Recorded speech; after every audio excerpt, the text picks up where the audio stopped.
Then Saul dressed David in his own tunic. He put a coat of armor on him and a bronze helmet on his head. David fastened on his sword over the tunic and tried walking around, because he was not used to them. "I cannot go in these," he said to Saul, "because I am not used to them." So he took them off. Then he took his staff in his hand, chose 5 smooth stones from the stream, put them in the pouch of his shepherd's bag and, with his sling in his hand, approached the Philistine. Meanwhile, the Philistine, with his shield-bearer in front of him, kept coming closer to David. He looked David over and saw that he was little more than a boy, glowing with health and handsome, and he despised him. He said to David, "Am I a dog, that you come at me with sticks?" And the Philistine cursed David by his gods. "Come here," he said, "and I'll give your flesh to the birds and the wild animals." David said to the Philistine, "You come against me with sword and spear and javelin, but I come against you in the name of the Lord Almighty, the God of the armies of Israel, whom you have defied. This day the Lord will deliver you into my hands, and I'll strike you down and cut off your head. This very day I will give the carcasses of the Philistine army to the birds and the wild animals, and the whole world will know that there is a God in Israel. All those gathered here will know that it is not by sword or spear that the Lord saves, for the battle is the Lord's, and he will give all of you into our hands." As the Philistine moved closer to attack him, David ran quickly toward the battle line to meet him. Reaching into his bag and taking out a stone, he slung it and struck the Philistine on the forehead. The stone sank into his forehead, and he fell face down on the ground. So David triumphed over the Philistine with a sling and a stone. Without a sword in his hand he struck down the Philistine and killed him. David ran and stood over him. He took hold of the Philistine's sword and drew it from the sheath. After he killed him, he cut off his head with the sword. When the Philistines saw that their hero was dead, they turned and ran. Then the men of Israel and Judah surged forward with a shout and pursued the Philistines to the entrance of Gath and to the gates of Ekron. Their dead were strewn along the Shaaraim road to Gath and Ekron. When the Israelites returned from chasing the Philistines, they plundered their camp. David took the Philistine's head and brought it to Jerusalem. He put the Philistine's weapons in his own tent. As Saul watched David going out to meet the Philistine, he said to Abner, "Commander of the army, Abner, whose son is that young man?" Abner replied, "As surely as you live, your majesty, I don't know." The king said, "Find out whose son this young man is." As soon as David returned from killing the Philistine, Abner took him and brought him before Saul, with David still holding the Philistine's head. "Whose son are you, young man?" Saul asked him. David said, "I am the son of your servant Jesse of Bethlehem." 1 Samuel 18. After David had finished talking with Saul, Jonathan became one in spirit with David, and he loved him as himself. From that day Saul kept David with him and did not let him return home to his family. And Jonathan made a covenant with David because he loved him as himself. Jonathan took off the robe he was wearing and gave it to David, along with his tunic, and even his sword, his bow and his belt. Whatever mission Saul sent him on, David was so successful that Saul gave him a high rank in the army. This pleased all the troops, and Saul's officers as well. When the men were returning home after David had killed the Philistine, the women came out from all the towns of Israel to meet King Saul with singing and dancing, with joyful songs and with timbrels and lyres. As they danced, they sang, "Saul has slain his thousands, and David his tens of thousands." Saul was very angry. This refrain displeased him greatly. "They have credited David with tens of thousands," he thought, "but me with only thousands. What more can he get but the kingdom?" And from that time on Saul kept a close eye on David.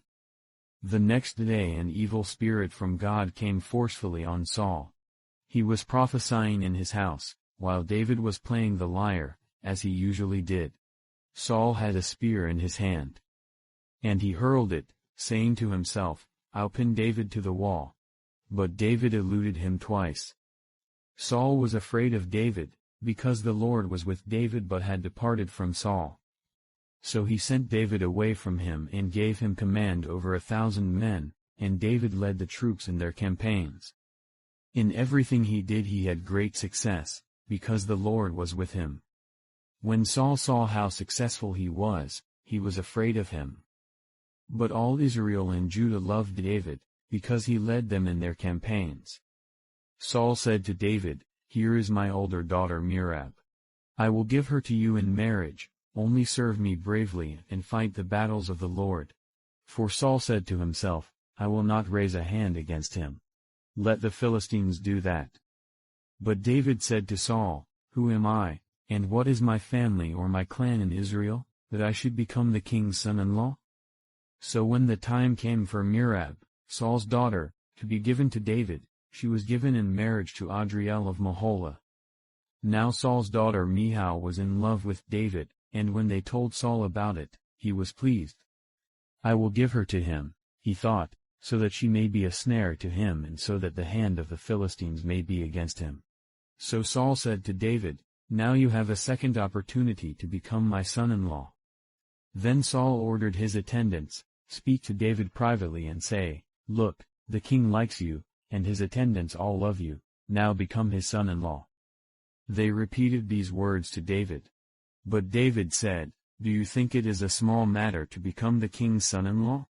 I'm only a poor man and little known."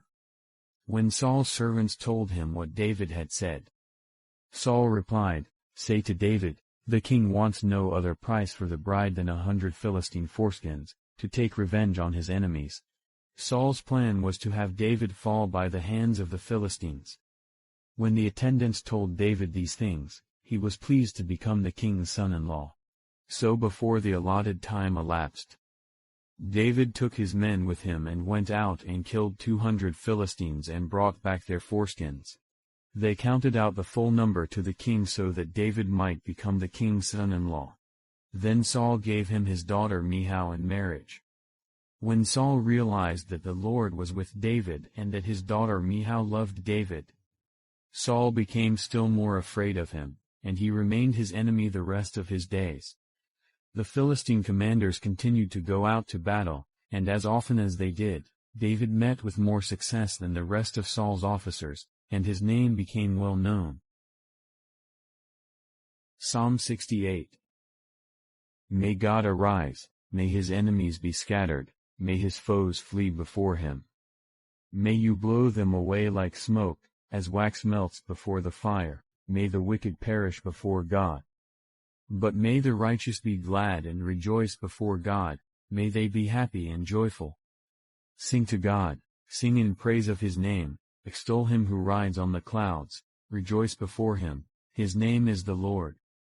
A father to the fatherless, a defender of widows, is God in his holy dwelling.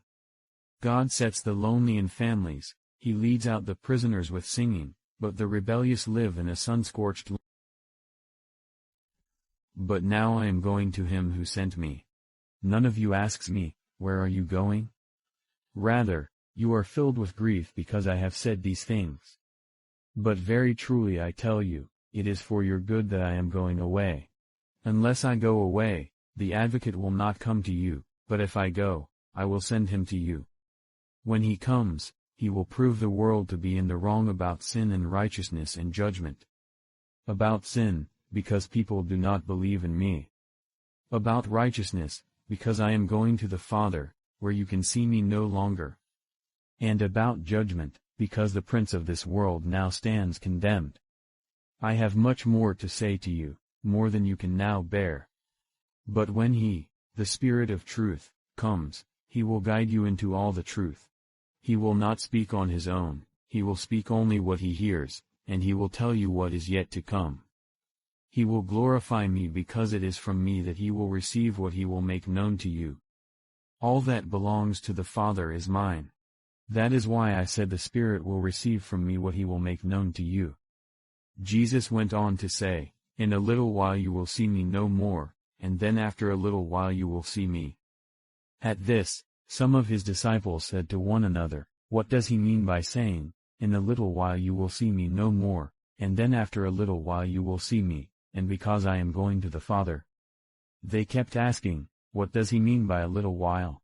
We don't understand what he is saying. Jesus saw that they wanted to ask him about this, so he said to them, Are you asking one another what I meant when I said, In a little while you will see me no more, and then after a little while you will see me? Very truly I tell you, you will weep and mourn while the world rejoices. You will grieve, but your grief will turn to joy. A woman giving birth to a child has pain because her time has come, but when her baby is born she forgets the anguish because of her joy that a child is born into the world. So with you, now is your time of grief, but I will see you again and you will rejoice, and no one will take away your joy. In that day you will no longer ask me anything. Very truly I tell you, my Father will give you whatever you ask in my name. Until now you have not asked for anything in my name. Ask and you will receive, and your joy will be complete. Though I have been speaking figuratively, a time is coming when I will no longer use this kind of language but will tell you plainly about my Father. In that day you will ask in my name. I am not saying that I will ask the Father on your behalf. No, the Father himself loves you because you have loved me and have believed that I came from God. I came from the Father and entered the world, now I am leaving the world and going back to the Father. Then Jesus' disciples said, Now you are speaking clearly and without figures of speech. Now we can see that you know all things and that you do not even need to have anyone ask you questions.